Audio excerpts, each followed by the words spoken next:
You are looking at Julian's pronunciation guide, where we look at how to pronounce better some of the most mispronounced words in the world, like this other curious word. But how do you say what you're looking for today?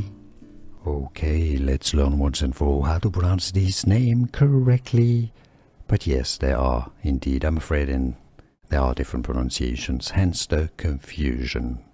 Alright, the Americans pronounce it differently from the British, and that kind of annoys many people. They annoy each other. So you have two different pronunciations, but it's not hard.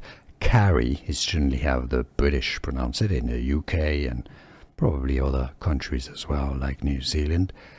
Carrie. But the Americans tend to say it more often than not as Carrie. How do you pronounce it? And where are you from? The Americas, Northern America. Do you say Carrie? Are you from the UK? Do you say Carrie, or the other way around? Let us know, let everybody know in the comments, so we're sure now what to do, how to pronounce it, Carrie or Carrie. Here are more videos on how to pronounce more confusing words and names too many mispronounced. Like this video if you found it useful. I appreciate your support. I'll see you soon, and thanks for watching.